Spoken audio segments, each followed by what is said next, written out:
Bonjour à tous et bienvenue aujourd'hui sur la chaîne YouTube d'iPhone Legend. Je suis très heureux aujourd'hui de vous accueillir, chers visiteurs et abonnés. Aujourd'hui, nous allons parler d'un petit problème, d'un gros problème, ce qui s'est passé sur l'iPhone 5 au moment de l'installation de l'iOS 10 et d'autres appareils qui sont concernés dans le but de la vidéo aujourd'hui que je suis en train de vous expliquer pourquoi, le comment et comment régler ce problème-là. Aujourd'hui, comme la plupart des utilisateurs ont eu un problème à l'installation de l'iOS 10 en parlant, je dis bien, quand vous prenez le fichier Ipswitch et vous avez envie de le mettre à jour sur votre appareil ou de même restaurer l'appareil iPhone 5 comme je viens de vous expliquer, il a eu des problèmes ou par exemple aussi c'est le même cas, ce qui pourrait arriver dans les prochains jours à venir ou voire les jours précédemment comme aujourd'hui. Mais l'iOS 10, c'est beau, c'est neuf, là de la modification, il a eu beaucoup de nouveautés. Moi spécialement, je ne l'ai pas installé, je savais ce qu'il allait avoir, mais il y a eu déjà des problèmes bien avant l'iOS 10 dans les versions bêta de l'iOS 10. Comme vous avez pu voir sur ma chaîne YouTube, les nouveautés, ce qu'il y a eu à rapport au bêta.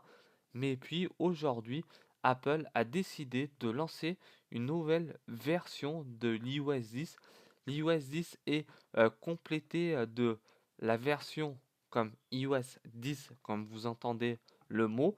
Mais derrière tout ça, vous avez euh, iOS 10.0.1. Ça, c'est la première version. Mais ce qui va se passer quand Apple il faut qu'ils fassent ce premier pas derrière, ça va être le modèle de la version qui est aujourd'hui en 14A 403. Ça aussi, ça va être totalement changé de cette version-là en iOS 10. Et puis, beaucoup ces utilisateurs comme hier, vous avez été nombreux sur ma chaîne YouTube à me l'avoir déjà expliqué euh, comment on fait déjà si nous arrive ce problème-là. Déjà, on m'avait déjà euh, prévenu à rapport au problème, ce qui se passe actuellement. Mais aussi, j'ai eu quelques personnes qui m'ont dit oui, j'ai mon iPhone, il est resté bloqué, mon iPhone 5, spécialement cet appareil-là. Mais comment je fais pour téléphoner? Je suis bloqué aujourd'hui. Je suis bloqué. Je me suis dit comment vous êtes bloqué? Je me suis posé la question et puis j'ai recherché dans les anciennes versions, mais moi aussi j'ai déjà eu ce problème-là avec l'iOS 9 quand j'ai voulu restaurer avec le fichier Ipswitch. Et puis, je me suis dit, si vous annoncez ceci, c'est le même problème ce que j'ai eu auparavant sous l'iOS 9. Et moi, je vais vous le dire pourquoi. Non, surtout, c'est comment enlever ce problème-là. Comme vous le voyez actuellement, vous avez mon petit téléphone avec le fichier, on va dire, ce qui est à l'écran de mon téléphone là, la barre avec le câble USB et puis le logo iTunes qui va s'afficher sur votre téléphone. Mais pour faire sauter ce problème-là, déjà il faudra sortir du mode recovery, ce qui est très simple.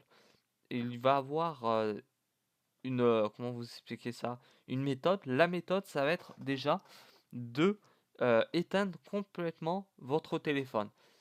Au moment que vous allez éteindre votre téléphone, écoutez bien les instructions, ce que je vais vous expliquer maintenant. Ça va être d'éteindre. Ça, c'est la première étape à faire. Après, vous appuyez tout de suite 3 secondes sur le bouton Power. Quand vous avez appuyé sur les 3 secondes, même que la pomme affichée, vous appuyez sur le bouton Power et Home pendant 10 secondes jusqu'à l'iPhone va s'éteindre. Après ces 10 secondes-là, vous allez enlever votre doigt du bouton Power et vous restez toujours appuyé jusqu'à votre téléphone soit reconnu, je dis bien, en mode de récupération en restant appuyé. Je le explique et je le réexplique comme la plupart des personnes écoutent très peu les vidéos que je fais sur ma chaîne YouTube. Là, je l'explique correctement. Vous restez appuyé sur le bouton, je dis bien Home et non Power pendant 15 secondes, entre 10 à 15 secondes. Regardez bien que votre téléphone, appareil iOS, ça peut être un iPad, un iPod Touch 6, vu que l'iPod Touch 6 est compatible avec l'iOS 10. Et puis, restez bien appuyé sur le bouton Home et non Power comme l'habitude des personnes ont vu certains, on va dire entre guillemets, certaines solutions en rapport à ça, mais beaucoup de personnes se trompent sur l'état de la prise en charge, de la modification surtout, et du mode DFU, on appelle ça. Toujours restaurer si vous avez envie, et n'oubliez pas d'avoir une sauvegarde des données personnelles sous l'iOS 10. Ça, c'est le truc à faire bien avant de vous amuser à faire des conneries sur votre téléphone ou faire n'importe quoi par exemple. Et puis maintenant, c'est le temps de se quitter. J'ai dit ce qu'il fallait faire pour déjà l'iOS 10 apporte des graves problèmes sur les appareils de quelques utilisateurs, mais une fois pour ça, il faudra bien écouter. Il va y avoir une partie, je vous explique un rapport ce que j'ai édicté sur le texte de mon arrière-plan de mon ordinateur, mais aussi vous avez une deuxième partie, comme je vous l'ai expliqué il y a quelques secondes maintenant, pour corriger ce problème-là aussi. Il faudra bien rester à l'écoute de cette vidéo-là si vous voulez bien partager la vidéo ou de même vous abonner à ma chaîne YouTube en vous remerciant. Maintenant, il me reste qu'à vous souhaiter une agréable fin de journée et à très bientôt. Ciao à tous sur la chaîne YouTube d'iPhone Legend. Bye!